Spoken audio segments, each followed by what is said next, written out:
right. Good evening. Good campaign evening. Good evening. I am Tamara Johnson Shealy, your candidate for the United States Senate. Today is November 3rd. It is election day, y'all. We have made it to the finish line. It's 7 p.m. across the state. The polls are quote unquote officially closed, but I'm absolutely sure there are long lines probably everywhere. This has been an amazing journey. Amazing journey. I'm smiling because I'm happy. I'm proud of the team of people that have supported me along the way. I know that I have given it everything that I have. Everything. And I mean everything. For a whole year, in the midst of me finishing school, in the midst of a pandemic, in the midst of all that is happening, I woke up every morning by the grace of God and hit the campaign trail every day. I came into this race. For those of you, most of you know my story. I'm going to bring in my beauty and barber professionals. I see we have one person in the back. I think she's working on her camera. Miss Brenda, I'm waiting on you whenever you're ready to come in. But I came into this a year ago, and we are here. So I've invited everybody around me that has that have participated in this journey. I've invited them to be a part of, and invited you, my Facebook family, my YouTube family, Twitter, wherever we're broadcasting live. I've invited you to join me, hear from the people that have supported me along the way, and let's celebrate tonight. Because whatever happens, it is now in God's hands. I have surrendered it. And I know that I, like I said, have given it everything that I have. Let me see who's here, because I have a whole bunch of guests, y'all. A lot of people are going to join me tonight. I'm super excited. I got a whole list of them. So let's see. I think we have Dr. Brenda. Dr. Brenda. Dr. Brenda. I am here. I am here and proud to be here. And as we have been praying for our candidates, and you especially, because we know you and believe in you, that you're the voice for the beauty industry, I would say that let's see the power on the third day come forth this day. There was power that rose on the third day, and we've been praying for that. So we're believing for the best for you and all candidates that belong in our government today. Dr.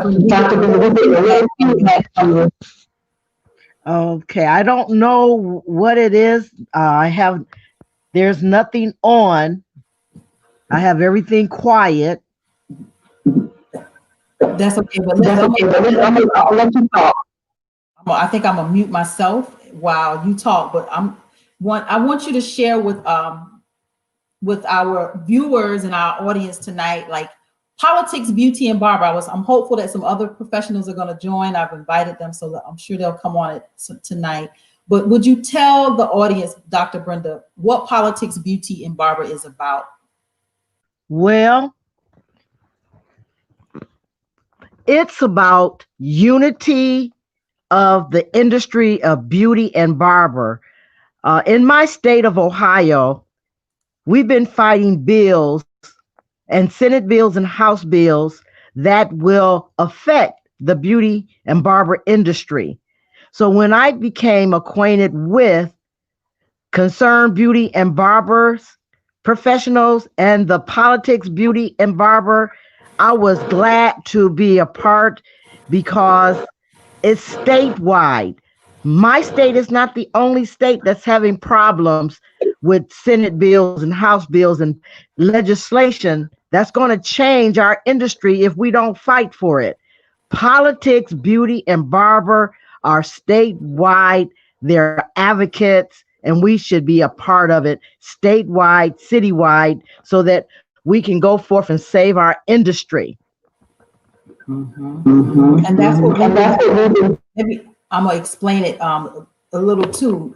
So we started our efforts back in I'm so sorry, my mic was muted and I was just talking away. Yeah, I'm gonna mute you, Dr. Brenda, because it's feedback and I'm not quite sure why. So I'm just gonna mute you and I'll bring you back on in just a second. So we are the Concerned Beauty and Barber Professionals. We're politics, beauty, and barber. Hey, Denise, all the way in California.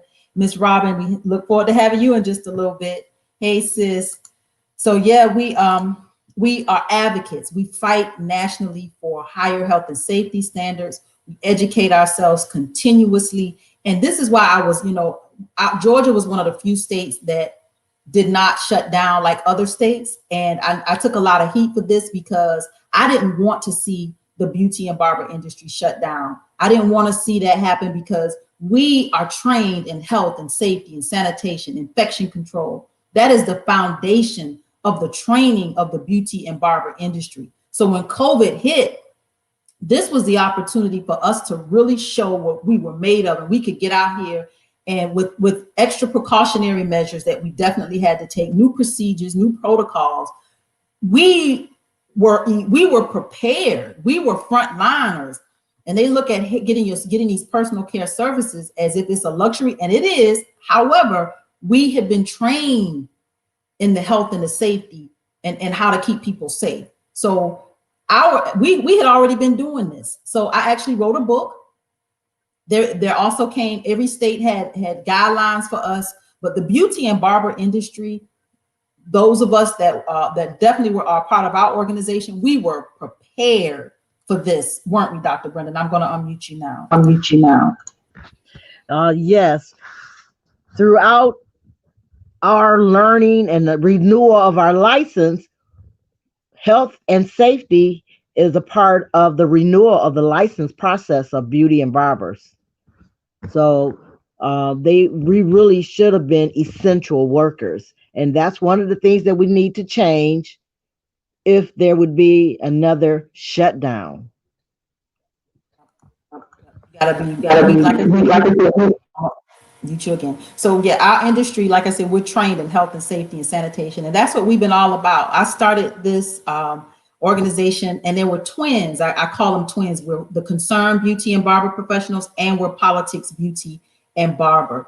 And we work in tangent where we, like I say, address health and safety issues in our industry. We address policy, and we push for reform. So not only are we're raising our health and safety standards, but we're fighting legislation. We're tracking and monitoring bills. We talk to our legislators. We fight for what we want in our prospective states, and we come together because what we see happening in one state in our industry, we see happening in other states, and we're able to kind of collaborate to make sure that our industry has a national reflection. So we do some really serious work. And I'm just so proud, Dr. Brenda, of those of you that are part of our efforts. And people don't know that this is what this is where my that itch for politics came from. It came from my love for the beauty and barber industry, my love for my fellow professionals. And I'm gonna unmute you, Dr. Brenda. Yes, and it really exudes about your love for the industry. You have such a passion for it, and it makes us want to be more so a part of it and to really embrace our industry. We are historically the beginners of barbershops and beauty shops in our neighborhoods and communities. So we really should be embracing our history as beauty and barber professionals. I want to thank you again for being that person to step out to cause a movement. being a part of this movement, I see that it's going somewhere. And we have Danielle. Hey, Danielle, can you hear us? Hey, ladies, can you hear me? Hey, Please Dr. can Brenda, yes, Yes. Dr. Brenda, work on your camera and your mic because we get yeah, we're getting feedback from her. But hey, Danielle. Hey, what's going on, Miss Tamara? How are you? Hi, welcome, welcome. Thank you for joining me at my online campaign party. Absolutely. Hey, where else would I rather be? Oh, well, I'm so glad to see you. So Danielle is one of our professionals in our organization. She has been stomping with us. You know, Pennsylvania is in the house. We're in the building, honey. Yes, indeed. Yes, Absolutely. yes. Yes. But I just want to Tell, wish you tell best. everybody. Oh, Go I'm sorry, ahead. Go Tamara. ahead. There's a delay. No. Go ahead. I'm sorry. Go, go. No. What were you going to say? I said I want you to introduce yourself and tell everybody why you came. I mean, what you do, and you know why you came into this organization and what this means to you. Oh man, this organization, it means a lot. Coming into it, I just realized a few years ago that being a licensed professional, once you graduate cosmetology school, you're pretty much on your own. You don't really have a lot of support. And I started to notice how a lot of the bills and laws that were being passed were greatly affecting us. And a lot of us weren't even aware of what was even happening. I'm going to just speak for myself. I just did not understand the connection between being a licensed professional and politics. And so I just want to thank you, Tamara, for just bridging that gap for us and allowing me to be a part of such a great organization. Excuse me, just to share this platform with just member advocates from all over the United States has just been incredible. I've just, made some great connections, and it just feels good to be a part of a family that is like-minded, and we all have a lot of the same passion, drive, and goals. So, like she said, I am Danielle Slade. I am a hairstylist, a salon owner, newly book author, which I'm super excited about. Also, a huge part of Politics Beauty and the Concerned Beauty Barber Professionals. Tamara recently gave me some great titles. I'm executive director and vice president of the Concerned Beauty and Barber Professionals. I'm trying it, y'all. I get nervous when the camera's on, but we're going to work it out. We're definitely going to work it out. And I just want to thank everyone again for just those that have joined us and became a member advocate with us. Welcome. We're super excited to have you. Any professionals that are, as far as beauty and barber professionals that want to be a part of our group, please join us. We would love to have you. We fight hard. We love our Yes, we industry. do. We love our clients, and it's all about health and safety, strengthening our profession, our strengthening our license, and letting people know we are essential. You know, this was hard. You know, for some states to be shut down, and some states are still in the midst of being in some capacity being shut down. When, like I said, we are trained in health and safety and sanitation, and with additional practices, procedures, and protocols, we're able to continue to work. Absolutely. We are essential. I mean, they shut the world down, but our politicians, our news reporters, our news anchors, they were still getting services done. So let's not believe the hype. They were still getting services done. So it just goes to show that we are essential, and we are also trained for situations like this. We every day we deal with clients that have terminal illnesses, disabilities. So this is just another day at the office for us. Yes, I'm just, it's just been a wonderful, we've been doing this now.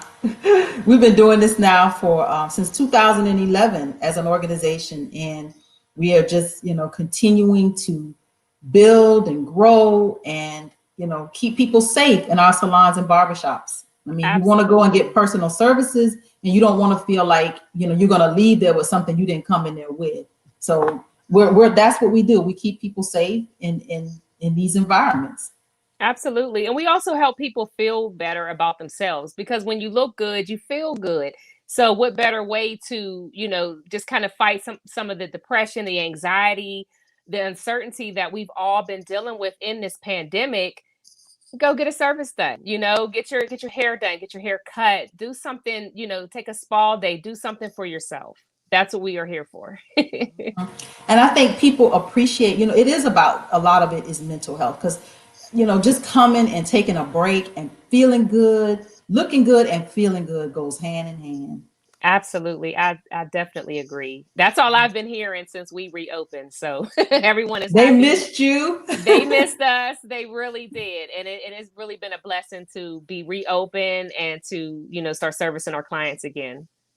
Mm-hmm. And we love our clients. Like, our clients are not just our clients. Like, our clients become our family. They've become like close friends. Absolutely. We have relationships with our clients. Absolutely. And they've grown to trust you over the years, depending on whatever services you offer. If that person continually comes back to your chair or to your, your station, your salon, your spa, you're doing something right. And they have a connection with you. And we don't want to, ignore that. That's a huge piece of what we do. Mm-hmm. Yeah, I miss, if I could say there's something I miss from providing services, from being behind the table and touching people. I miss those relationships. I miss my clients, and I'm so delighted that a lot of them have, even stay with me during this political journey. Like, she go from beauty to politics. Okay, we'll rock with her. Absolutely, because they've seen your vision and your drive, and I think that's what attracted a lot of us to you, was just your discipline and your willingness to go the extra mile when no one else was willing to take that risk or to take to take a stand in this fight. You were there. And I said again, I just want to thank you again for all of your hard work. Even on the campaign trail, you still made time for the organization, and it's greatly appreciated. Mm-hmm. Oh yeah, we still had Monday school. Absolutely. We Yes, still indeed. had our sustainability training. Yes, absolutely. We still didn't hosted miss some a of our beat. broadcasts, which is coming back, which we're super excited about. But yes, you kept it moving, sister. Oh yeah, I told you, I said, we are going to Washington. I am not going to Washington without my beauty and barber professionals. So we are going to Washington, and they have to hear us on another level. They really have to. So I love my industry. Yes, I do too. And we love you too, Tamara. Let's see if Dr. Brenda has her Dr. Brenda, you still getting feedback? Yes. I'm not quite sure. Can you hear me good? Okay. Yes. Are you listening on two devices? No, I'm not. Okay. No, just the one, and I don't have any other noise on. So I don't know. The airwaves. Oh, I don't know. Our power went out. Oh wow. Yes, just as we were going to vote. The power went out. Oh yes. Oh yes. But it's back on. It's back on. It's back on, and we did cast our vote. Great. All right. Yes, indeed. That voice from being spoken. Our vote counts. Yes. And as you were reflecting on missing your clients, I'm a retired salon owner, and it is something I've been lately reflecting on, the time that being in the salon and what advice I would give to those that have their own salons or businesses that embrace it. It's an important part of the community, of giving your service to the community. And you don't want to get to the place where you take it for granted, your business. You don't want to get it to the point you take the clients for granted. You don't want to get to a place of working so much that you forget the business and what it really means to the community. Because when you look back on it, you have a reputation that service generations. I've had generations, mothers, grandmothers, their daughters, their granddaughters, to come in and to see them all growing up, going off to college and having families. And it's just a wonderful thing to see, to been able to service generation clients, and to have them respect the business, and to miss it like I miss it. Sometimes you can overwork yourself and you can overwhelm yourself with doing the business that you forget about the business and you get burnt out. And when you get burnt out, you don't like it. You don't like the business. Sometimes you might not like your clients. Amen. Amen. So you have to take time out. You have to take time out. Appreciate, because it's a tribute. When you can own your own business, you've done the work. You've done the necessary work to achieve that goal, that dream. And now I'm an advocate to help those continue with their dreams. In politics, beauty, and barber, and the concerned beauty and barber professionals, we are advocates to fight for the industry that's being jeopardized by Senate bills, legislation, House bills that will affect the industry, that will take it to a whole nother level of you not owning your own business, but you be a part of corporate. You have to go to your state board meetings. You have to go to your state house meetings that concern your industry of beauty and barber, because it's changing fast. And we need to know what's going on. Beauty and barber professionals can help you know what's going on. We have members in all the different states. You can connect with a beauty barber professional and find out what state they're in, what city they're in, to know what's going on in your state. I'm from the state of Ohio. Danielle is from the state of Pennsylvania. And so we have our champion, Tamara Johnson Shealy, the state of Georgia, our senator. That's right. And we have to know what's going on in our states, that we can unite, that we can mobilize and protect our industry. It's worth it. It's a legacy. Yes, The indeed. years the communities had beauty and barbers shops in the community was a place that they had their social gatherings and their resources of knowing what was going on in the neighborhoods. We were those that had it going on. Sometimes it would be gossip. I didn't allow gossip in my shop. I did not like it. And because you just never know who's sitting in there that knows somebody you're talking about. And I did not like it, and I would not have it. And I know that was part of beauty shop things and barbershops that gossip, but I would squash it immediately, because I think being a positive person is a lot more than gossiping. Absolutely. Absolutely. It entails so much to embrace your dream, embrace your shop, rather it be a large multiple shop or a small one person shop. Embrace it, love it. It's your dream. You've obtained it. Sustain it, maintain it, and maintain yourself in good health, spirit, soul, and body. That's right. Amen. That's right. Amen. Amen. You preaching tonight. You preaching tonight. Yes. Yes. But I just wanted to jump in for a second, Dr. Brenda, and just make a comment.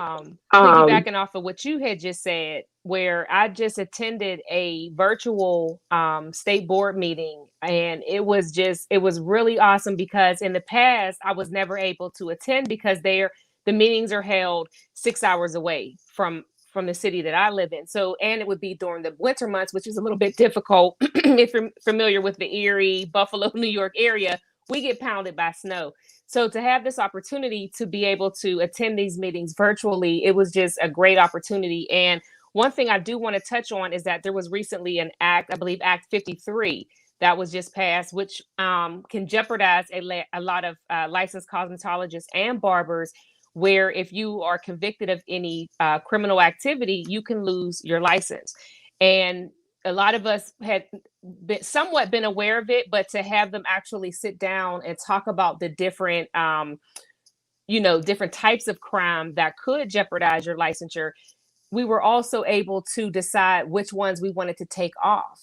So just being a part of that process of elimination, I thought was a great step for our beauty professionals, because normally this is something that wouldn't really be, I don't want to say it's not public, but a lot of us would not have access to this information and to these meetings. So please, please stay involved, especially right now with with everything being online and being moved to more of a virtual space.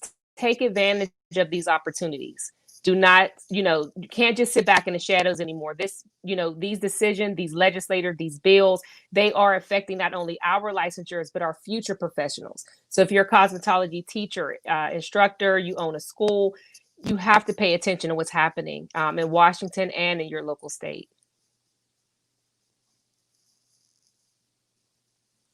Well, I appreciate you ladies for joining me tonight on election night, my election night coverage. I'm super excited. Georgia will be counting ballots after 7 p.m. We had a lot of mail-ins, so they're counting ballots. People are probably still in line at the polls. We're notorious for voter suppression, so I'm pretty sure that we have some lines that are still wrapped around some buildings somewhere in the state of Georgia. So we may not have any true hard numbers tonight, but just know, my fellow beauty and barber professionals, we are going to Washington. Yes, we are.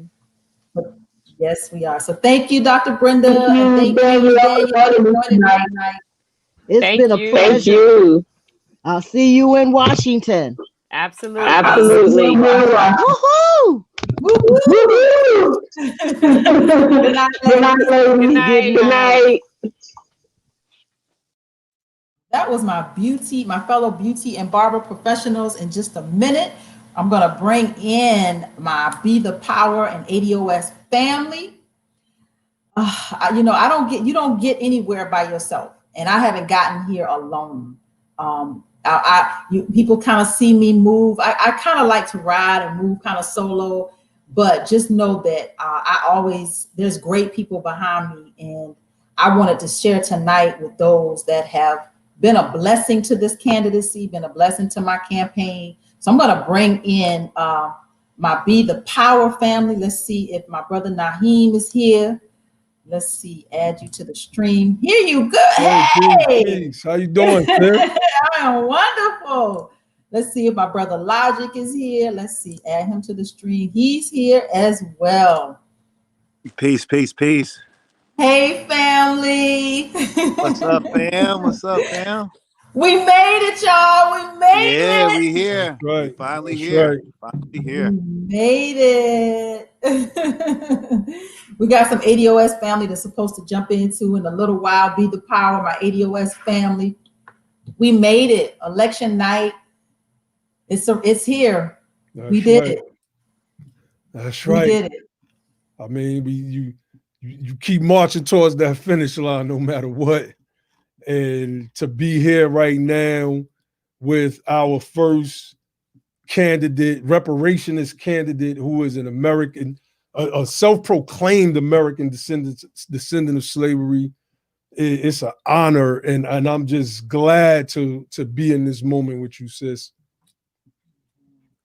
And you know what? I am, having you guys with me, it's just been an amazing, the support and the love and the encouragement.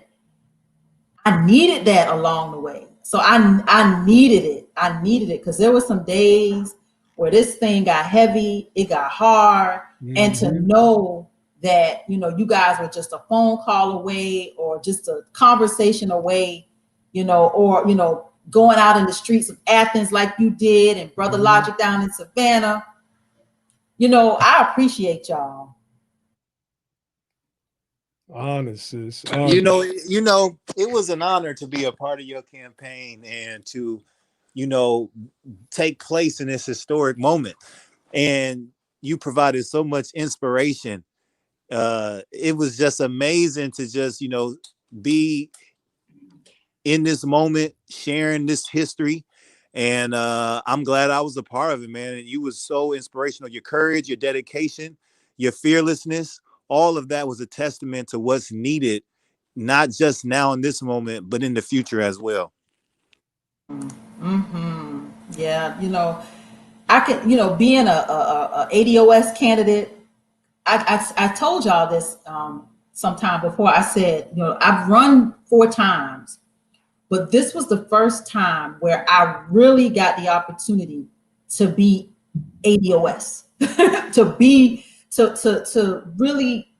really put, the issues of Black America on the forefront and not mix it in, not put it on the side, but to actually put our issues on the forefront.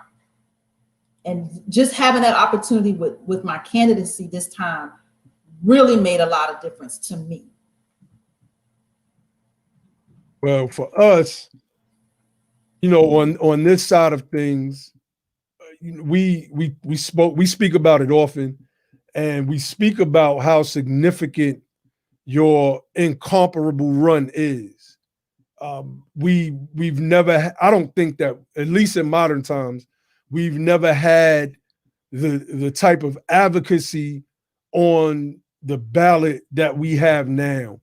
And and I've expressed this to you before, and we've expressed this on Be the Power, that your run is setting a powerful precedent. And I think that, I know for me, it has been inspiring and aspiring, because I can't wait to run now. I've always said that I wanted to run, but just watching you over the past couple of weeks, particularly, I mean, I've never took my eye off of what you were doing, but over the past couple of weeks, just watching how you gotten out there and poured your life into this campaign, it's like I said, inspirational and aspirational. So I can't wait to get up there and start running myself. I have a blueprint that I can say that I can follow in Tamara Johnson Shirley. Oh, oh, I think that there's going to be so many nuggets that come out of this campaign, because Black America and America as a whole is in such a different space that now, we can't not talk about our issues. There's no such thing as not talking about this. And any candidate that won't and can't and don't, that's not a candidate for us. That's not somebody we need to have in office. And the younger generation, I get so excited about them because they expect that. And what I found with some of the older generation is that they don't expect that. They're like trying to say, calm down. I had one lady in a post online that told me to calm down. And she said she was in her 60s. She's like, you just seem angry. Calm down. I'm like, I want to say, lady, Black America, the house is on fire. That's right. That's right. That is right. I mean, we don't have room for calm down. we gotta hit the ground running. For us who are America's descendants of slavery, we were born with our clothes on, basically. I mean, we had to come into this world ready to be a whole bunch of different things. I think the last thing that the establishment expected was us to come here and be reparationist candidates. And like I said, since I'm excited, I'm watching the results. I'm watching everything right now. So are there any results out there? I don't know if Georgia has anything yet. Well, I mean, Georgia is reporting. They're starting to report the 5% vote count. There's no results yet, though. It's just, but so far, Trump has won in the general election. Trump has won Kentucky and West Virginia. Biden has won Vermont, Georgia, and Florida. They have painted light blue. because Biden is leading in both states. So, other than that, yeah, it's gonna be a long night. It's a lot to go in. I don't like polls close at 7 o'clock, right? And it's gonna be a lot of things. A lot of things. I expect a lot of activity over the night. If this thing closes out and we actually get an announcement tonight, I'll be surprised. I don't expect this to be a smooth one. I expect something crazy to take place. And if it doesn't, cool. But I'm expecting anything at this point, man. Hopefully we get the count.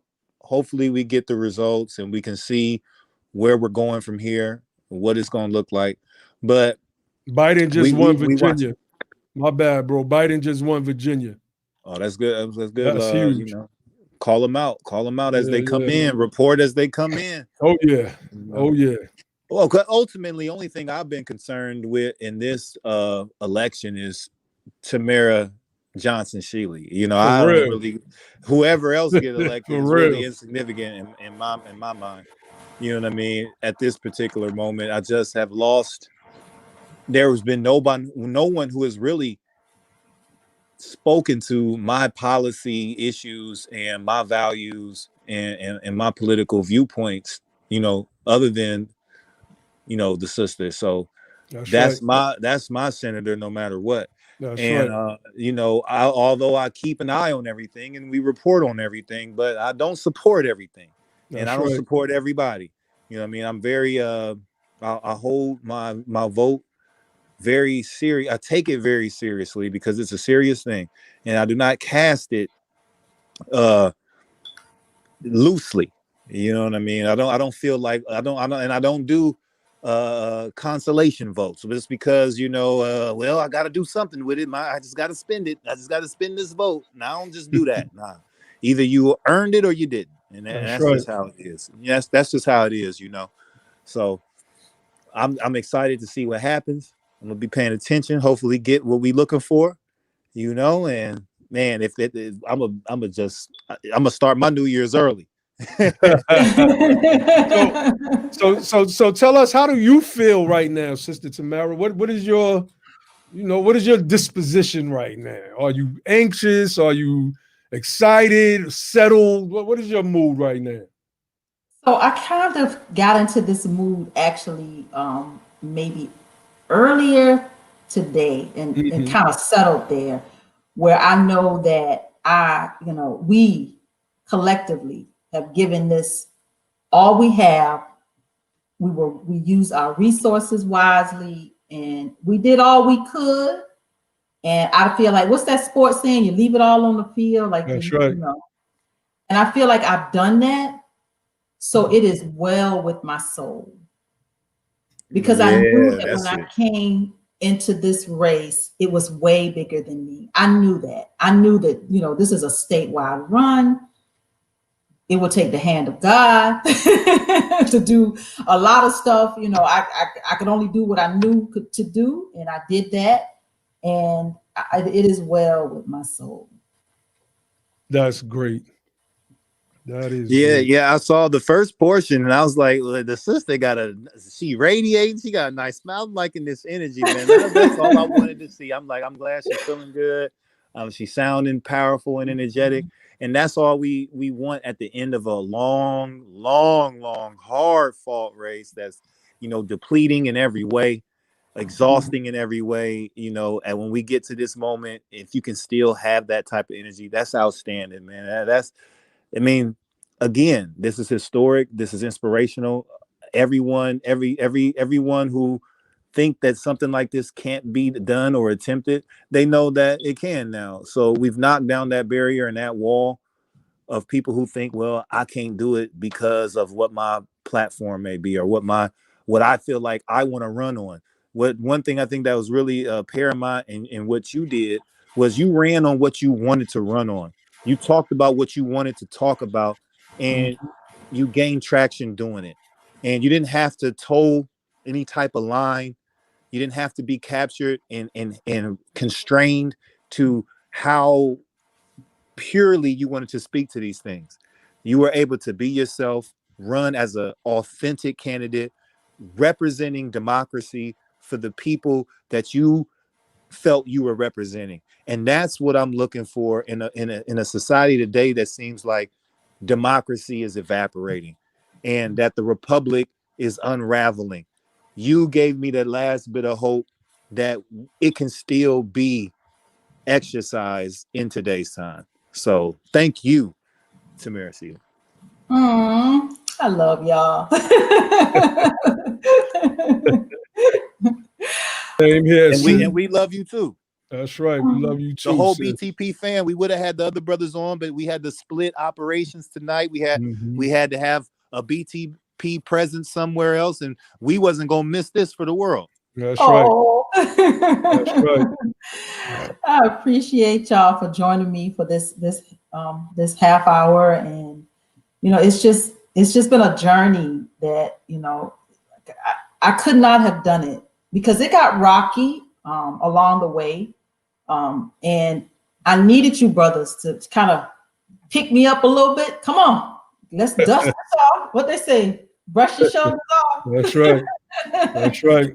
Keep this thing moving. Let's keep this thing moving. So you guys were there, in the midst of that. And I just appreciate it because ultimately I am not a quitter. I'm not a quitter. Once I start something, however it ends, I'm not going to quit. I'm not going to quit. We're going to get to the end of it, but I'm not going to quit. And I appreciate you brothers being there with me when things got rough and rocky and saying, okay, we're not going to quit. Let's keep moving. And you were right there with me. Oh yeah. Right. And that's what we're here for. We're here to be with people like that have that no retreat, no surrender type of mentality. That's the mindset that we have to have. When you are people that have historically faced what we've always had to face in this country, you can't have a it's too hard mentality or I can't do it mentality. We have to be the fearless. We have to have a no retreat, no surrender mindset. And we don't quit. We never quit. And we just continue on. And then when we've done all that we can do, we pass the torch to the one behind us so they can continue this race and can continue to fight. That's what it's all about. It's about all of us. Teamwork, as cliche as it sounds, makes the dream work. You know what I mean? So we just gotta all be we all played our part. You know what I mean? We all try to do whatever it is we can do. There is no help that's not needed. I want people to understand that there's no help that's not needed. Whatever you can do is help. We need it. We need it all. So man, it's a great day today. A great day today. It is. And I'm just, tomorrow I might sleep in tomorrow. That'll be the first time I wouldn't feel guilty by doing it. Any other time I would feel so guilty, like get up, let's go. Well-deserved rest. Yes. Either way, you deserve that rest, sis. I'm definitely going to sleep in and just be and just let my spirit and my mind and everything just kind of settle because getting out on the campaign trail, particularly the month of August, because once COVID, that period from when we had COVID at its peak, everybody was still, but we were able to get back out. I got out in August and went around the state and actually I met her. Hey, down in Albany. I got around to the most rural parts of Georgia where people are forgotten. Candidates don't make it that way. Candidates, politicians really, I love you too. Thank you for that vote. Candidates don't come there, don't make it that way, and they get lost. And I was able to travel around the state in the month of August and really meet a lot of great people and really get the word out about reparations. Will you take a moment, either Brother Logic or Brother Naheem, and just tell the audience that, what reparations really means and why this is so important? I think, a lot of people have followed me and they've heard me talk about it, but hearing it from somebody else might help it resonate a little more. Oh yeah, I mean reparations and the key word within reparations, the root word is repair. So you take a people that have been historically broken, generation after generation after generation, from the times of slavery to the times after slavery, all the way up until now. And you look at how to repair this particular group in the same way that Japanese Americans were repaired by the United States of America, in the same way that the Jews were repaired by Germany, in the same way that certain Native American tribes were repaired by the United States of America, so should America's descendants of slavery be repaired. And that's basically what reparations is. It is not just a check being cut. It is a broad, comprehensive program that really embodies justice for a people that haven't received justice in this nation. On top of us getting what we're owed economically, so that we can finally close the racial wealth gap. So that's my take on reparations to the family that's listening in, that may, have some gray areas about what reparations actually entails. Brother Logic, you want to jump in? Absolutely, absolutely.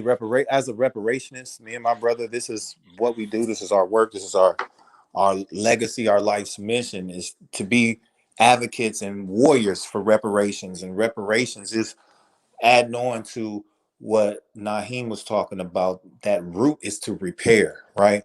And it's also synonymous with justice, right? So to repair the people that you've broken. So we have been on the receiving side of criminal acts, the most nefarious criminal acts in the history of mankind, in my assessment. And the comparable party owes us a debt, because not only what was done to us was criminal, but that criminal enterprise used what they did with us to build America, to make it prosperous, to make it wealthy, it would not have even had a life into capitalism without the sweat equity of our ancestors, right? So with our bodies alone being worth more than every American industry combined in 1960, in 1860, that alone just speaks to the debt that America owes. And then when you combine that with how they locked us out after we was emancipated, we were locked out of accessing citizenship in the country that we built. We're talking about repairing that damage and understanding that a lot of the pushback, when people say, they bring up things like certain policies that may have ended a particular harm or ended some type of discrimination. The difference between reparations and policies like that is that, one, ending a harm does not repair the harm. So what we're advocating for is repair. So you can't bring up programs like affirmative action and the Voting Rights Act and say, well, what about these things? Isn't that reparations? No, because only addressed a wrong. It didn't fix the years and years and years we had to live under that harm. So we have to be repaired by the comparable party, and reparations is an invoice that can only be filed with the United States government, right? The United States Congress specifically, because they control and direct the U.S. purse. That's the U.S. Treasury and its fiscal agent, the U.S. Fed, right? So we have to understand that we're congressionally focused as reparationists, and that's one of the other reasons why we're so invested in our sister's race, because she is historically the that I know of anyway, the only reparationist self-identified ADOS candidate in the history of American politics. That's right. So, to be a part of that is a dream come true. And understanding that closing, and this is another thing I say about reparations. Reparations is centered around closing the racial wealth gap, which is the only thing that will give us a shot at being competitive in this country, because that gap has its genesis not only with the stolen labor of slavery, but the stolen land after the stolen land grants after we was given the special field order 15 and the 40 acres and a mule to emancipated formerly enslaved persons. So they took that land from us, and at the same time they was giving out 160 acres of land during the Homestead Act to white families, extending their wealth. At the same time they was stealing our wealth. So we have to be repaired for the damage, we have to be repaired for the crime, and we have to understand that this is a debt that's owed. This isn't begging. This isn't a handout, and this is nothing like that. And it's not about being against anyone. Being a reparationist is about fighting for justice, and we are not against anyone. We just understand what has been done to us and how that harm has impacted us over generations, and we demand repair. We're American citizens. We built the country, and we have the right to file grievances with this government, just like any other group has and can do. So, that's the short. I know it wasn't too short, but that was the short of it. But I can talk about reparations literally until tomorrow. So back to But they needed to hear it, and I'm glad. And she said, "Yes, God is amazing. Teach us." Because one thing I can tell you, we don't know our history. We don't understand. And reparations, honestly, when I went down to some parts of South Georgia, even the word they had never heard. Oh, So wow. yeah, even Well, the let me say this word. then, right? So understanding a reparations program, Naheem mentioned that the reparations program. So he's mentioned that it wasn't just a one-time check you get in your mailbox or get deposited into your bank account. Reparations has to be a generational thing because the harm was generational. So the repair has to be generational. It has to be sustainable and perpetual to ensure that effect counters and nullifies the effect of the crime. So what reparations, according to what we call the reparationist guide, which is From Here to Equality, written by Dr. Sandy Darity, professor at Duke, and Kirsten Mullen, that is the reparations program has 3 prongs to it. The first one, we call it, the acronym is ARC. The first portion of reparations is acknowledgement. We have to have acknowledgement federally. We have to acknowledge that this was a crime, that we've argued on our platform that slavery, in fact, was unconstitutional. We understand that acknowledgement has to come, right? And then redress, right? We have to look at this thing, and we have to have redress. We have to put everything on the table, discuss it, put it together, build this program so that it is done in a way that it is not basically shooting ourselves in the foot, where we can, because a reparations program can be prepared and constructed lousy, and it'll have lousy results. But we have to have a program that is put together expertly so it can have the desired effect and expert results, right?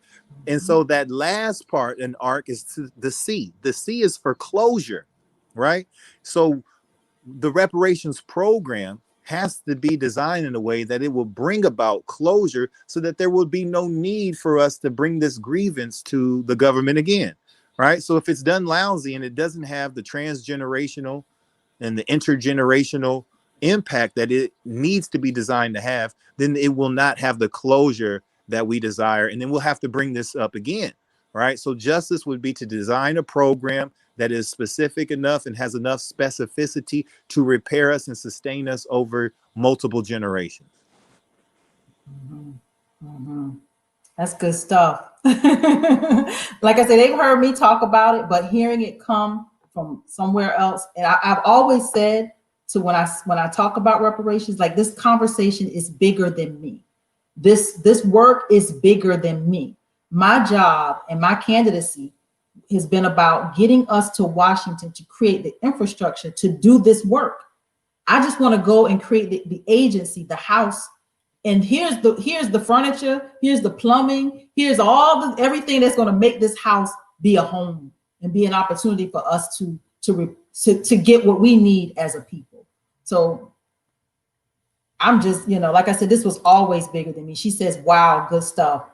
I'm telling you, there's so much education that has to happen with reparations. And honestly, if you ask me where the work is moving forward, that is the work. Oh yeah. Oh yeah. I mean, it for us, there is no more important political or I should say policy prescription other than reparations. Because reparations embodies, like I mentioned earlier, repair, and it embodies the justice that we need from a judicial level to a prosecutorial level to the state police level, et cetera, et cetera. All of these things are encompassed by what we mean when we say reparations. And there's nobody pushing for that. There hasn't been anybody in the United States Congress pushing for those things that I know of. And, outside of HR 40 being introduced back in, what was that, 89, I believe. Outside of that, nobody's really pushed for it. So that's why we say that your run, sister, is amazing and definitely inspiring. And we watching the results. We are watching them. Yeah. We had to drive the conversation. Mm-hmm. And my candidacy did that. I talked about it. I put it on the forefront and I talked about it because we have to drive the conversation until America says we're going to fix this. We're never going to heal as a nation. So I put it out there because I want white America, all of America, to see until we fix this, we're never going to heal as a nation. Yep. That's a fact. That's a fact. He said, this needs to be our church. This needs to be heard. Reparations. That's right. Yeah. And so what we have to do and what we are hopeful that will be an effect out of this is that what we're trying to do, what we need is more reparationists, right? Me and my brother Naheem, we have been laser focused on growing reparationists and preparing the next set of reparations. We hope we can see it through in our lifetime. But if we can't, our responsibility and duty is to grow the next generation of reparationists so that they are educated and they are armed with the proper information and tools to take the fight on and continue it. We can't afford to have another lost gap of missing in action politics, right? After the civil rights movement, we kind of just didn't really do real grassroots politics for the longest. We can't afford that anymore. So we have to continue to grow more reparationists until we have it manifest. That's right. Somebody's watching the results. I kind of see it, but I don't. She says, watching the results come in, 4 of 159 counties in Georgia have reported so far, and I have 6,721 votes.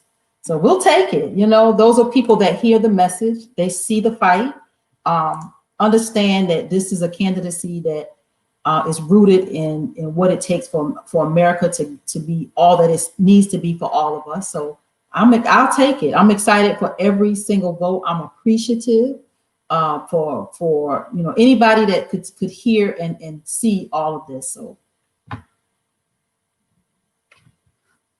we have about another minute with you, brothers. Y'all want to tell them about Be the Power and what that's all about and what you guys are doing and what's next? Well, before Naheem comes, I'm gonna let him explain that and plug that. Thanks for letting us plug that. Just thanks for having me on. Yeah, I appreciate it. It was an honor. Best of luck, and we're gonna be tuning into these results. Thank you, Logic. I appreciate you. We'll talk soon. Absolutely. Peace, family. Yes. Yeah. So Be the Power is a political platform that we started on social media. We turned it into an actual organization. We have a website coming soon as well. And the object of Be the Power is in its name. Right? And we have a motto on our platform that says, don't just fight the power, become the power. And then, and only then will you have the power to make a change. And what you're doing right now, sister, is you are being the power. You are the epitome, an exemplar of what our platform's namesake is dedicated to. So we live stream on, you could catch us on YouTube live Tuesdays and Thursdays, 8:30 p.m. Eastern time. Make sure y'all subscribe to the channel because we bring a lot of heavy content dealing with politics and history and economic data, etc. Awesome. And I appreciate all that you guys are doing. And I want to say thank you. I know you're going to get over there and get these results going for everybody for Be the Power. Oh, yeah. So I thank you. I thank you for joining me tonight, Brother Naheem. And we'll talk soon. Okay, definitely, sis. Thank you. Good night. All right, good night. All right. We're at the top of the hour. I'm gonna have some of my ADOS. Excuse me. I'm tired, y'all. It has definitely been a long day, but I am gonna have some of my broadcast hosts to join me in just a few minutes, so they should be chiming in. But I just want to thank everybody. You know, this has been a phenomenal experience. You know, running for office, I can tell you, it takes a lot. It takes a lot. It takes a lot. It takes a toll on you mentally, physically, financially. It takes its toll on your family, your friends. It takes control of your life. So anybody that puts themselves out there to run, you know, just know that it's a sacrifice. And I have done this 4 consecutive runs, 2014, 2016, 2018. And if you don't know my story, in 2018, that was to be my win, but God had a bigger plan. And, you know, I trust his plan. So here I am today, running for the United States Senate, and it has totally been a journey. But I'm going to share, for those of you that hadn't seen, like my reparations video, I'm going to share that as we wait for my guest to join me. I'm going to share my screen. Let's see how I do this. Yeah, I'm going to share my screen. And I'm going to share, will it allow me to share? I want to share not just my screen, but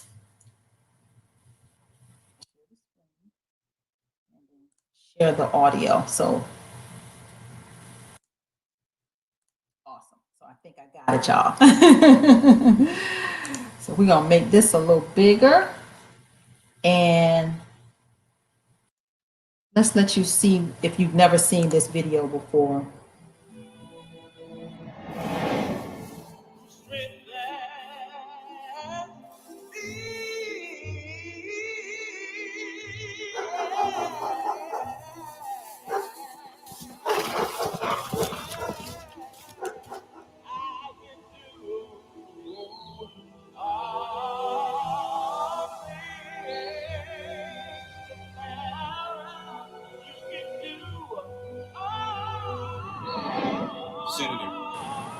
Senator.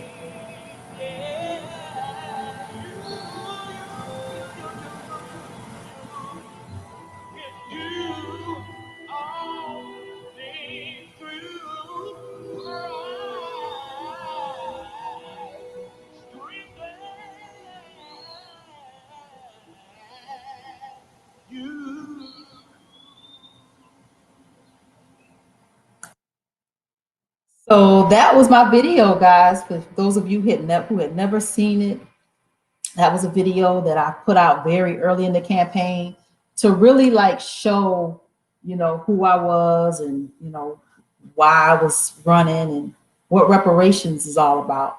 But I have one of my co-hosts with me. Miss Nina is in the house. Let's see where she is. Nina! Oh, hi, Tamara. Hi, thank you for joining me on election night. Well, thank you for inviting me. Yes. How are you feeling? I really feel fine. I feel like, I've given it all that I have. And, because I've run before, I know this feeling, it's like, okay, you get to the finish line and you're really tired and you don't know how tired you are, but I know I'm tired.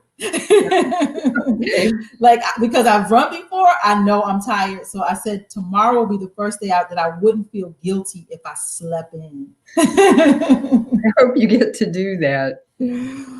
I am going to do that, Nina.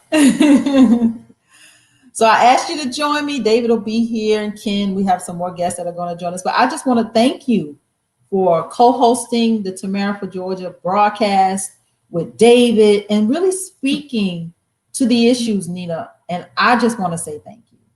Well, my pleasure, and thank you for allowing me to be part of it. I really, really appreciate the opportunity. It's been good to have those conversations and get better at being able to say what I need to say sometimes to people who may not see things the same way that I do.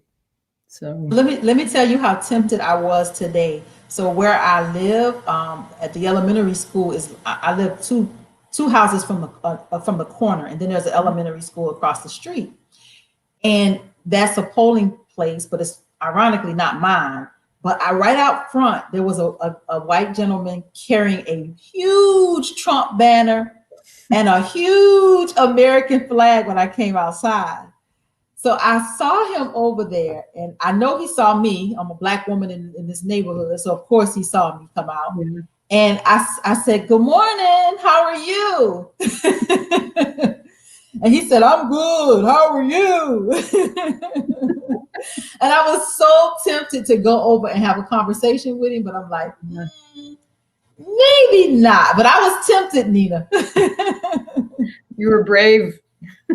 That would have been a brave thing to do. And a frustrating thing, probably. I mean, I really don't know what's going to happen tonight. I really don't feel like I do. Mm-hmm. And I don't know. I mean, you've been campaigning so much that you probably haven't had in the same way time to kind of, I don't know, think about it. But a few weeks ago, think about what will happen at the presidential level. That's what I really mean.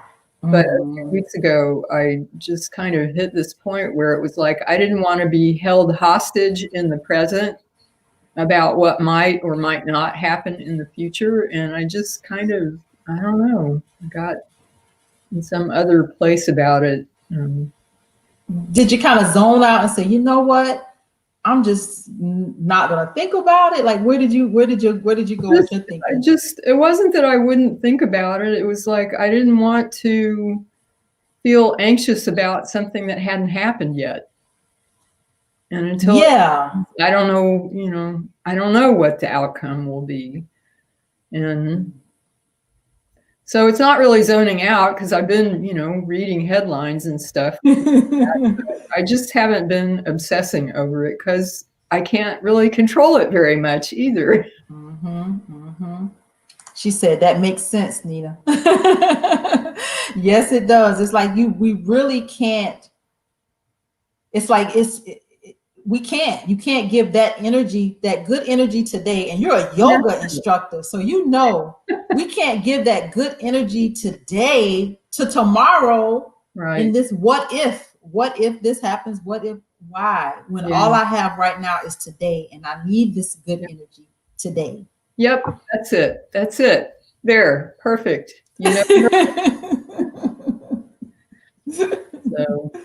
But I've been very impressed from what I've seen, watching you on Facebook and having contact with you here and there, all the stuff that you've done, all the places that you've been, all the people that you've talked to. I mean, you've put in a lot of work. You have really extended yourself to a lot of people, and it's been a very wonderful thing to see. Did you see that exhale? Like, yes, I did. I needed to get that out. Like, I have. We've done this at a time where it hasn't been easy just because of COVID-19 and all the restrictions that there have been. I mean, you've had a lot of kind of obstacles, and you just have kept going, and it's been very impressive to watch. Thank you. Thank you. I'm gonna bring Robbie in. We can have some girl power. Hey, Hello. Robbie. Yes. Welcome, welcome. We're gonna have some girl time before these fellas get here. David and the rest of the guys will be here in a little while. So if we're going to do girl time, I don't usually wear things like this, but these are pearls that my mother gave to me. Ooh. Some of my cousins out in Oklahoma who are fierce Democrats, they were wearing pearls today in memory of Ruth Bader Ginsburg, and also for one of their sisters who passed away very unexpectedly a few weeks ago. So I thought, I'm going to do that and be in solidarity with my cousins. Yeah, and they look nice, Nina. I've been wearing them all day. Ooh, you've been fancy all day. I've been fancy while I've been teaching yoga. Now wait a minute. Now how do you do all those moves with the pearls on? I have a very gentle yoga. Okay. I think there's something about Nina we don't know. She can do yoga and pearls. Woo, yeah. Because they say that you can wear pearls anywhere, I've occasionally even deliberately put them on to go gardening outside. It's like, okay, if they mean anywhere, then I'm going to do it anywhere. Yeah, just for the outside. And this is as girly as I get, so that's it. Tamara, I have to backpack on Nina's commentary. It's been amazing watching your campaign. Thank you, sugar. I appreciate it. There were a lot of people outside the library today, and I sent you my vote for you. Yes, thank It was you. actually so emotional. They had all these bikers and nonprofits outside of the library, and it was strange. You look in your messenger and you'll see some of the images I sent to her. It's a mixed bag. I only caught the tail end of what Nina was sharing, but it is a mixed bag. We really don't know what's going to happen, but at the end of the day, you stepped up, and you took every hit beyond what anyone could ever have expected of you. And I'm sorry, I'm getting emotional about it. Oh, don't make us cry. Look, we are such girls. Like, I'm already getting teary. You know what? I'm only a punk when I'm crying, because either you're crying because you're like, oh, I'm with you, or like, I need to beat your ass and I can't, kind of thing. So it's one or the other, and none of us are going to jail over this. So I'm taking the second route. That being said, you have taken hit after hit after hit. We talked about one day reading all the commentary on the threads when you openly were for reparations. And we didn't cover that, but they were some of the ugliest, horrific comments that came to you. And just like Nina said, in the middle of COVID, in the middle of, this pandemic, in the middle of the Democratic Party supporting, a front runner who would be a loyalist, and who was controllable. You stood steadfast. And, I have to give you props, because even though David and I disagree sometimes, you always maintain, David's got his voice, Robert, you have your voice. And Nina, much respect to you. You were in the middle of that, whatever, like, we're diplomatic. And what else could anyone expect? So my hat's off to you. I concur with Nina. Thank you for what you've done. I don't know what's going to happen, but, I voted. For what it's worth. You should see the commentary in my write-ins. It's hilarious. Hilarious. Are you standing there writing all over the screen? Oh, no, you don't understand. I walked in, and there was like photographers taking pictures without people saying, can we photograph you? And it was a public library, so you got to understand that. But I felt like, they're taking these photos, and people actually took photos. You have them look in your messenger. There are people who are like, oh, sign this. We want to show how diverse voting has been. And it just showed me they're literally people in clown outfits. Giving no, for real, looking, it really reminded me of what a circus it is. I don't know what's gonna happen, but you know, I'll short narrative today. I drove by Old Fourth Ward, and there was a dog park, you know, and I always like on the lights, I have singles ready for like our homeless people, because there's always like a ton of homeless people at the lights. And I looked in the dog park, and there's 20 deep people, and you know, I'm light skinned, whatever. I have light skin privilege. There are 20 deep white people with 70% German Shepherds in the dog park, and all on the corner. Every person on the corner who was homeless was Black. And then I'm like driving by in the highway section, and there's this older Black man. And the other day I drove around and I see the same older Black man with no legs. Literally, I've interviewed this guy on the street corner. You have a photo of him in his wheelchair picking up recycling cans. And then today I saw this blanket of love by Marvin Arrington, our commissioner. Marvin Arrington's been doing blankets of love for 7 years. This man with no legs has been homeless for probably 10 years. So I don't know. You know, I saw Barack Obama was in town today for Warnock, you know, talking about Warnock. Keisha's been all over talking about Warnock. And I'm just wondering, how do we get full progress when we keep hiring, whatever, followers? You don't get full progress and revolution when you keep electing followers. And I don't know what this election means. Like, if Biden wins, does that mean like we're placating people? If you look at the photo, there are 2 circus clowns at this Metropolitan Library. Seriously, it's in your messenger. It's in Messenger? Okay, Yeah. let me see if I can put it on the screen. And they are giving high fives to people of color, you know, saying thank you for voting, giving away little free bags of Doritos and water. And they're saying, can you sign here so we can use your image? And it's all in there. And I don't know. Like, if Trump wins, we're screwed. If Biden wins, what does that mean? Is it an illusion of true change? I don't know. And the truth is, they're not coming for me. So I almost wonder, like, is it easier if Trump wins? Because then, like, she'll hit the fan and the people will really feel it. I don't know. Nina, I found a picture. Is that what you're talking about? Yeah, like there's literally circus clowns outside of the Metropolitan Library, you know, and children and people. I don't know. Are people being bamboozled? I don't even know. If Biden wins, what does that mean? Because my elected officials, that's an old one. Try to go forward. They might be like sinks next to each other. That's in the polling place. Where people were voting. I didn't get a sticker for some reason. I don't think they liked that I took a photo too, but I don't think anyone was gonna dare question, you know, and you can see these 2 circus clowns, you know, this totally represents the Republicans and the Democrats, you know. Oh, I don't no say. Yeah. Oh yeah. It's a circus. We're the clowns. They're not my monkeys, it's not my circus. I don't know. Have you heard that saying? Apparently that's like not my circus, I don't know. Nina, I'm seriously, what do you think? Did you feel good about voting? I had to drink to vote today. Well, I did a mail-in ballot, and I did that several weeks ago and delivered it directly to voter registration. So I didn't go to the polls today.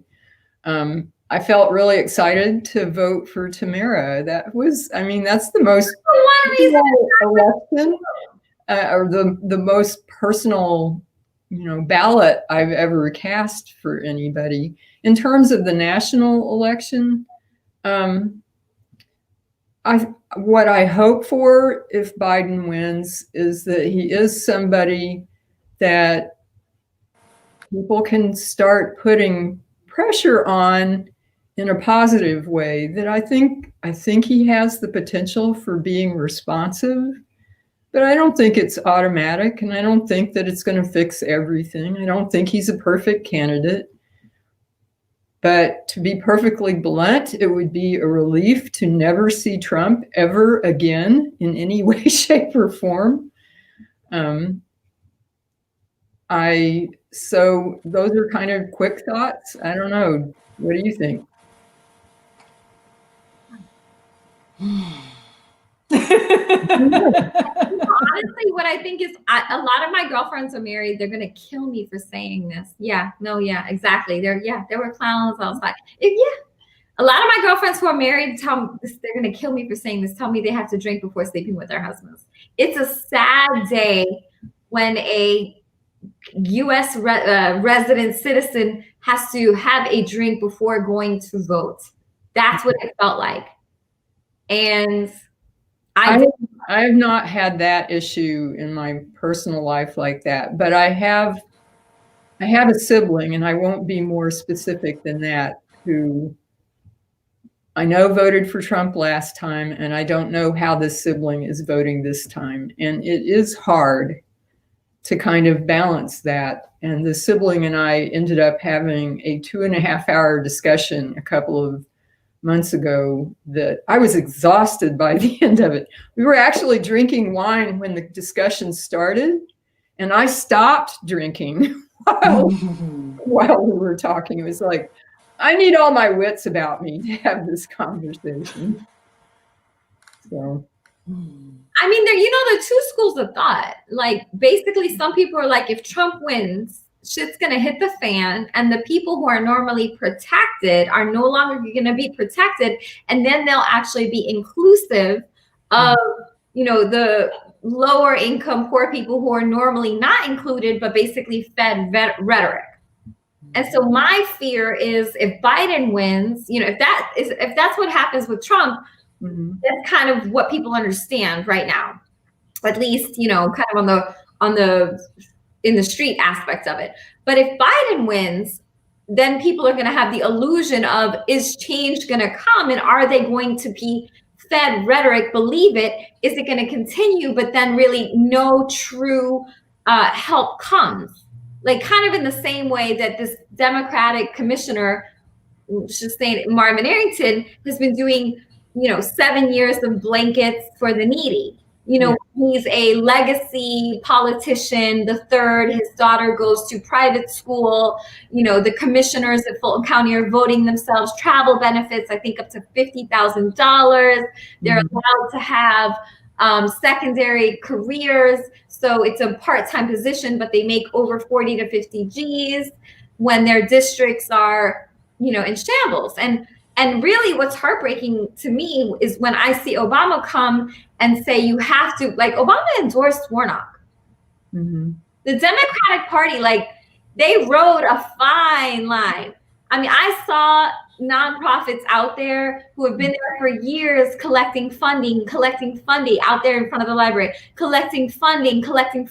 And their founders don't even live locally.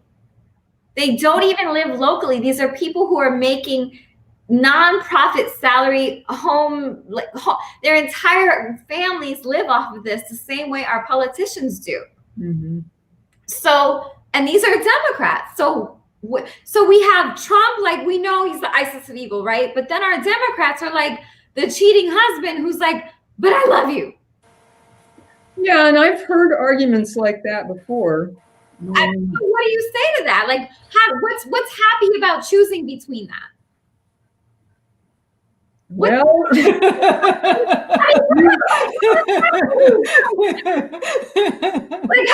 that's a good point, Robbie. Where do we get excited here? Well, I mean, I'm not a quick thinker. You're a much quicker thinker. Sorry, Tamara. I'm miserable, right? Like, literally, I dragged myself to vote for myself. I dragged myself. I was like strippers who had to drink to go to work. I dragged myself. That's horrible. My mother's an immigrant. My mother's an immigrant. She dragged herself to this country so I could be here. And I literally drank to go vote. Wow.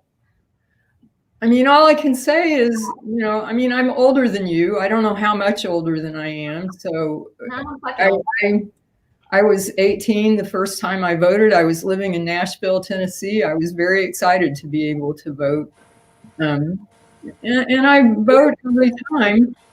I vote and get frustrated because I feel like in some ways my vote ends up being so meaningless in terms of actually voting somebody into office that might make some kind of difference. But I keep trying, and I do write to senators and whatnot. When Isaacson was one of the senators, I would write to him. It didn't seem like it was very productive, but it seemed like he had some capacity to change a little bit and shift a little bit how he viewed things. Purdue, in my opinion, is a complete waste of time. I mean, that's somebody that, he doesn't care what anybody thinks about except what he wants to do. That's not really an answer exactly to your question, but I don't know, I don't feel like I'm having to drag myself personally. I mean, it's what I can do. It's what I can do. And I can keep trying to write to people and, make some kind of change and say things. At this point in my life, I can see that things don't change in big ways very rapidly. It's like all these little incremental changes, and then sometimes those accumulate enough that it amounts to a bigger change. There's a book that I read. It's called Speak Now Against the Day, and it's about the period before the civil rights movement. So it's a long history of all these efforts that kept being made. And I know the civil rights movement didn't solve everything, but it did make some changes. And so that book is about all the things that kept happening, where it would be almost like something was going to change and then everything would fall apart again. And then like some change was going to happen and all fall apart again. But it was like it kept needing all of that to be able to get to the point that some of the things happened in the 60s. And, I don't know that I'll see in the rest of my lifetime big changes. I can hope. I've got one friend who is unapologetically anarchist in the most essential political meaning of that word. And he wants to see all of this basically burned down. I don't mean cities. I just mean that he wants the whole system to collapse. I have friends like that. We all have friends like that. That's the only way that any of this will change. Yeah. And I don't know if that's true or not, because my point to him has been, how do you know if all of that collapses that it's going to be replaced with something better? How do you know it's not just going to end up being full of more people who simply want to make their power grabs in a very unpleasant and unhealthy way? I don't know. I want to introduce y'all to Margot. I'm gonna put a pin in that and we'll come back. This is Margot, everybody. Many of you have never met Margot. She's been a mystery with the campaign, but I'm gonna tell you, this girl is fierce. Okay. She's fierce. My media specialist, the one behind me, making these wheels turn, y'all. This is Margot. Hi, everyone. Thanks, Tamara. So good to be here with you. Yes. You've never met Nina. Nina has hosted the broadcast with me and David, and you've never met Robbie. She's fierce too. She's out in the Atlanta streets fighting the power. Yes, thank you to both of you. Yes. Margot, I tease Margot. I said, sometimes Margot is blacker than me. Oh my gosh, Tamara. That is a compliment. I learned from you. Okay. You taught me everything. Margot, I love you and I appreciate you for all the great work that you have done on this campaign. Margot saw the vision early, and I'm going to let you tell it, Margot. I'm going to let you tell it. Well, I was looking for the right candidate in the Senate race, And I come from a very, progressive sort of democratic socialist perspective. So I was first introduced to another candidate, and I didn't like that candidate. So I went out and was like, no, there has to be a better one. And there was. There's Tamara. And so I was so excited, and I saw her video, her reparations video, that I had a dream. It was just so powerful. And I reached out to her, and I was like, God, I hope she responds. I hope she replies. She's probably so busy. She's just going to ignore my email. But no, she got back to me. And so after that, I mean, we clicked. I understood her vision, what she wanted to do. I was on board with that. I'm just so excited to have been part of this campaign. And I have a background in journalism. So I said, Tamara, let me write some press releases. And we went from there. And I feel like we've known each other our whole lives, even though we've only met in person once, because we met during the pandemic. And so we've mostly communicated over Zoom and phone and email. Yes. And you know what? I had only met Robbie in person once too. I met Robbie well after we had started the broadcast. Remember, Robbie, that we met for the first time at Marlowe's, and we ate. We finally caught up and we had dinner. And that was the first time you and I had been doing the broadcast for quite a while before I had met you in person. Yeah, we met virtually. And we just read from there. That's another reason, Tamara, why I can't even express gratitude. You'll always have my loyalty. You always have my friendship. I will always have your back. I don't care what you do. I'm gonna be good, I promise. That being said, there's not a lot of women who will extend a platform that they have worked for, earned, out of blood, sweat, and tears to another woman just like that. Like she said, we never met. And she must have her own way to vet people. Obviously, Tamara, but you did. And, I'll forever be grateful. And I don't care what happens tonight. I voted for you. I showed up. Plenty of people works for you. Plenty of people have showed up. And I know for a fact that everything that you have done has made an impact. I know that for a fact. And, so I love y'all. Nina? That's a really good point. Cheers to you, Tamara, with my water. You don't know, Tamara, how the things that you've done may have shifted other people, not just people that you connected with that may vote, but other people running for other offices, whether they were competing against you or not. Just that you've been out there speaking to some things that other people aren't necessarily speaking to, or not in the same kind of way. I just, it's not a quick way to fix things, but I just think there's this like accumulation of little changes that happen. And that's, I'm sorry? No, go ahead, Nina. That's all right. That's all right. That was about all I was going to say. No, let's be real about it. Like when a YouTube video, not a YouTube video backed by a party, when a plain YouTube video hits over 13,000 views, there's an impact. Right. Especially when you're talking about candidates who have the backing of the Democratic Party, and they're mentioned in that video. There is an impact. So, thank you, Tamara, because I'm positive reparations will be coming up in discussions in the next 90 days. And we don't know what's going to happen. You know what I really wish would happen? I wish Warnock would call you and be like, will you work with me? That's what I had thought about that too, something like that. And I'm pissed that he hasn't done it so far. Go ahead. Sorry.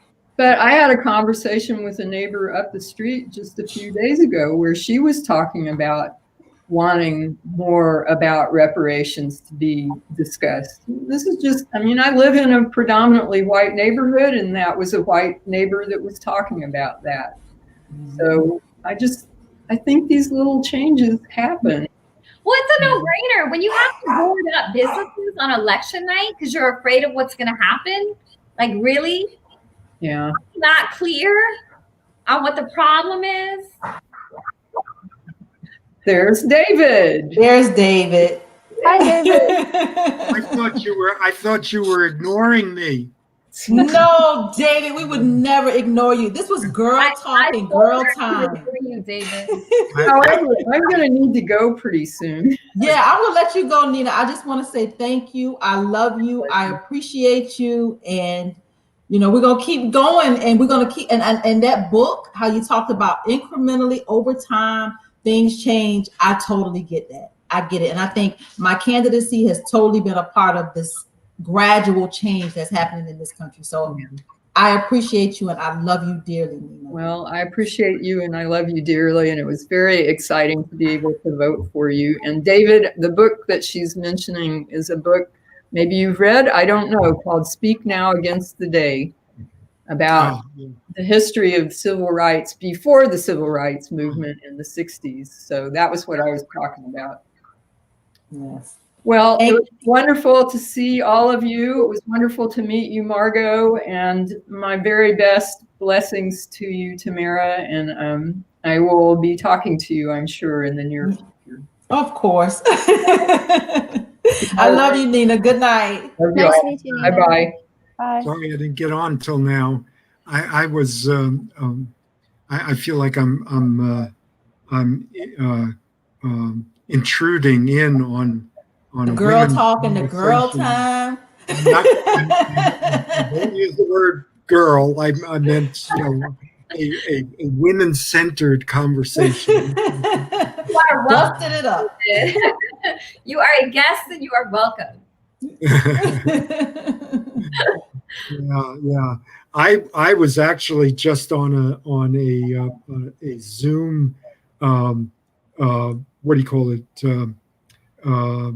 book discussion group that Sean was in New York was leading, and Margot didn't show up.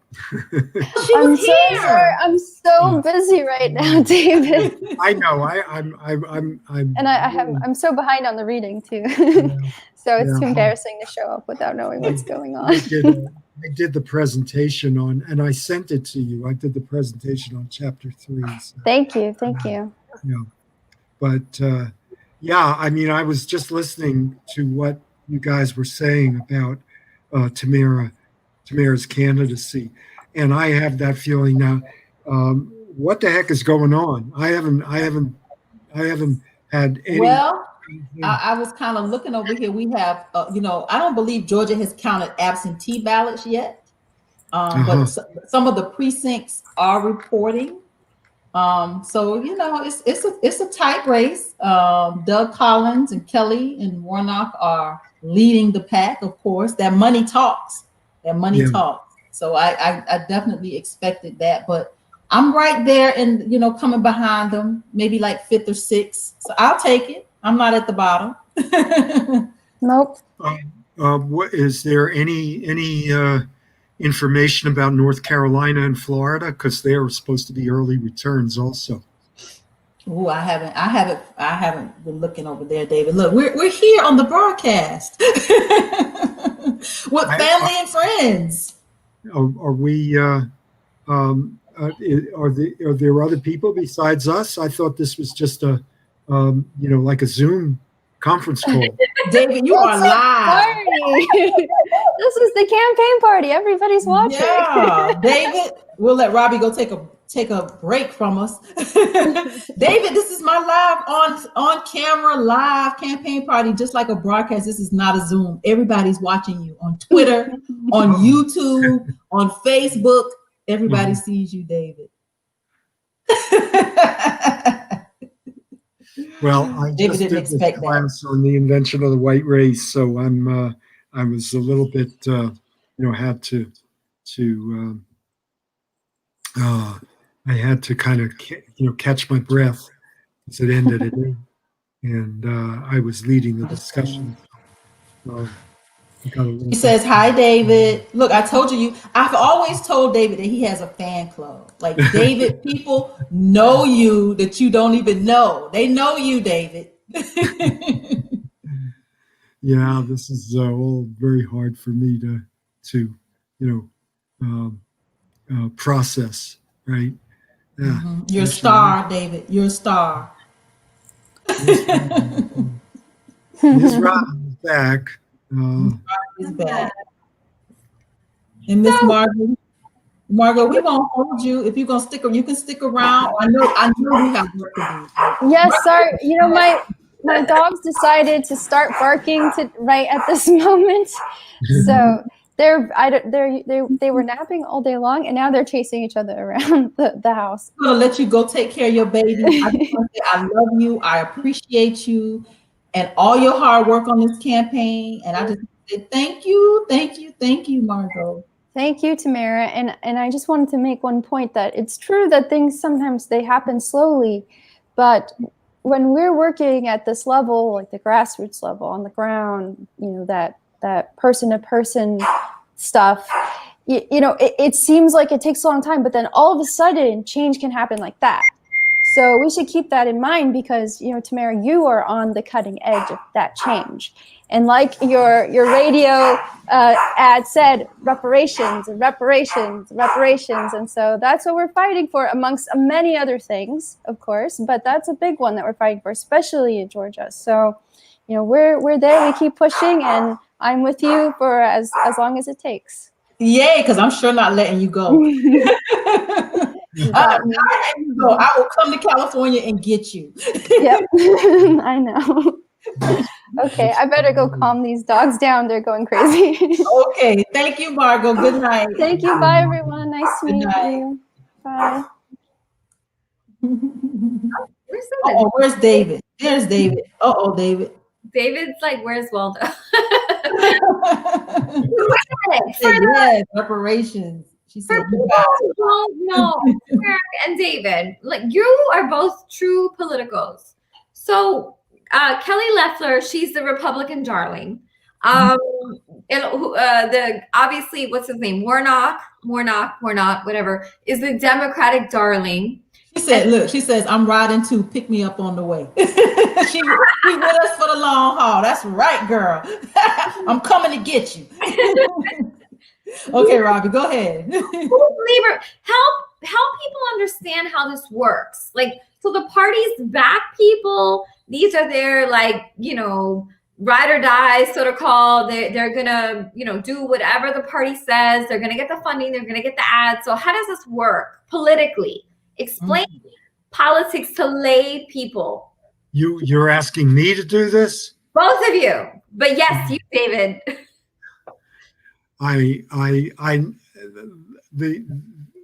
Tamara is the first person that has engaged me in electoral politics in my entire life. I've never been involved in electoral politics. Really, David?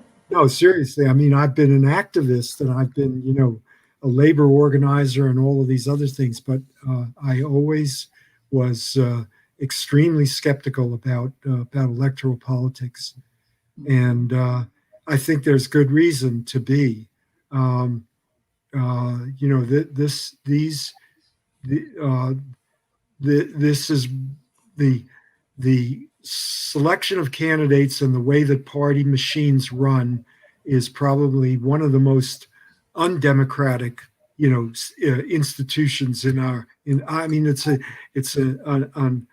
know, it's the biggest irony, you know, and you hear this cant of democracy, you know, this is a democratic country. This is a, you know, it's just not. And you know, and even the way that parties run is so anti-democratic. I think that in response to the movement that Bernie Sanders built, there have been a number of reforms that have taken place in the Democratic Party. But you know, the reforms are just, you know, they're steps. They're not, you know, in a long, you know, staircase. So I could say some of the things that I that I know to be the case. I can't remember the authors, but there's a Princeton Press book that looked at the public opinion polls and the votes in Congress over the last 40 years. And, there's no correlation between what people want, in what they indicate they want in public opinion polls and the measures, the laws that get enacted in Congress. So that's one thing. Most of the financing of campaigns is not done by billionaires, but by an upper strata of the population, and so those are the people who have the most influence. What I keep calling the 9.9% that's enabling the billionaires, but they also run the parties, and they're also the people who run the campaigns, and they're also the people who decide who gets to run for office. So it's these networks. So when you're talking about these favorite candidates, I think that's one of the things that's going on. The big difference between the Republicans and the Democrats is that there are black people in the Democratic Party who have some power and can decide about issues like a non-primary candidate like Raphael Warnock becomes essentially the party choice without any democratic input whatsoever. So that's the kind of thing I think that we really need to keep in mind. What do you think is going to happen, David, if Trump wins or if Biden wins? What you mean, game it out? What do you forecast? Like, if Trump wins, what do you think will happen with the economy? What do you think will happen socially? What do you think will happen globally? If Biden wins, same question. Socially, economy, globally. Well, I think that that a Trump win is I don't know. I don't know how to describe it. I mean, I think that it's that there's really going to be a disaster. For who? Huh? For who? Well, for the world. I mean, this is really we're talking global catastrophe here, I think. And I know that there's another, there's a lot of people who say we can weather this, that black people, Tamara has said this to me, black people have faced worse. But we're really I think in a I don't know, a civilizational crisis, and the Republicans going back, and the Democrats to a certain extent going all the way back into the 1980s, have ignored the warning signs, about climate, and we're now at a point where what could have taken in the 1980s, 1990s, preventative measures that would have cost hundreds of billions of dollars are now going to cost tens of trillions of dollars to mitigate. So, it's exponential growth. And as far as, what happens to on the ground, if Trump wins, I don't know just how much energy is left, in the resistance, and how far people's backs are going to be pushed to the wall. And I don't mean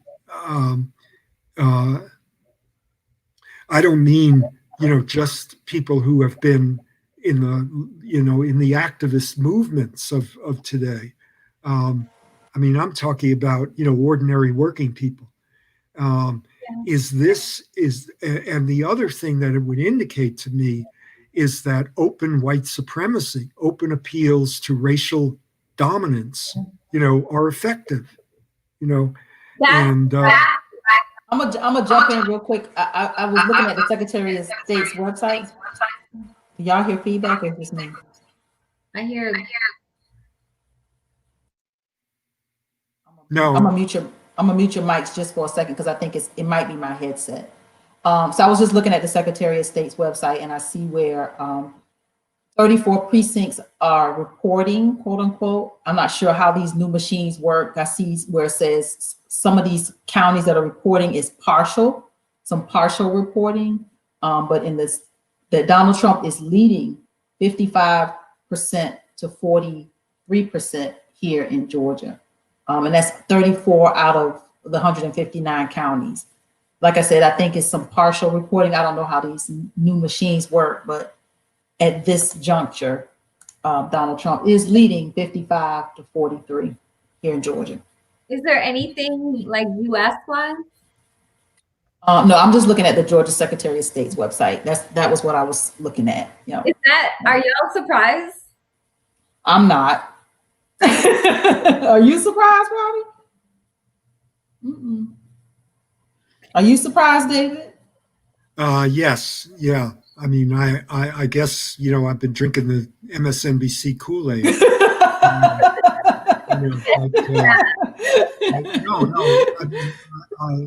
I just, and Robbie and I are like, no, we're not surprised at all. Like, okay, yeah, like, this is Georgia, we ain't surprised. But for you, you're like, not. You're like, well, yeah. I mean, I'm kind of panic stricken a little bit by just the the amount of emotional energy that I have to expend just to get through the political news that I watch all the time. I mean, I don't know. I mean, those are the 55 to 43. Which counties are they? I mean, are they what are the returns that are from the? Yeah, we got a long ways. We got a long way to go, David. I'm just at this point. We 34 out of 159 counties, so we still got a long way to go. That's very early numbers. But just to hear that, Robbie, I'm not surprised. Robbie's not surprised, but you are. Well, it's less a question of surprise than just He says so far Biden is leading in Ohio. She's actually in Ohio. Yeah. And well, if anybody see like the US, if anybody has those stats, maybe they can share them. Yeah, say that out. Say it again, Robbie. No, if anybody has the overall country stats, US stats, maybe they can share them in the commentary. That would be really helpful. Mm-hmm. Yeah, that would be good because you just sent my heart to my feet. And that's dangerous because you are an at-risk, David, in this pandemic time. So we need to be careful with you. We need to protect you. Hey, I'm in good shape. I just had my flu shot yesterday. Y'all hear about the COVID vaccine? Huh? The COVID vaccine? I just heard No, my flu shot. My flu shot. Did you hear about the COVID vaccine? Apparently Trump wanted the COVID vaccine released before the election. I heard about that vaccine. Go ahead. Yeah, no. I mean, that one of the things I think that's so interesting about what's happened is that we were I mean, anybody who knows anything about political stuff, campaigns, presidential campaigns, know that there is always an October surprise, right? And in the 2016 election, the October surprise was going to be the Access Hollywood tape, right? Except that Trump came back with his own October surprise, which wasn't him. It was Comey, the FBI director, saying that they had reopened the investigation of Hillary Clinton. That lost her the election. you know. So what I'm noticing is that Trump has not been able to pull off an October surprise. This is standard Republican practice to do this kind of thing. You know. So before we go, because we only have about 3 minutes left, and I'm gonna go rest. Like I'm gonna actually put my feet up, and I'm gonna be like, whew, it's done. Good for you. Finished. It's completed, and then Robbie is gonna grab me sometime after I get my balance back, and we're going dancing. I'm gonna go live. I'm gonna Sarah had a sunset didn't get. Okay, I'm gonna learn. I'm gonna go live. We're gonna hang out. But I'm looking at also looking at the Purdue race.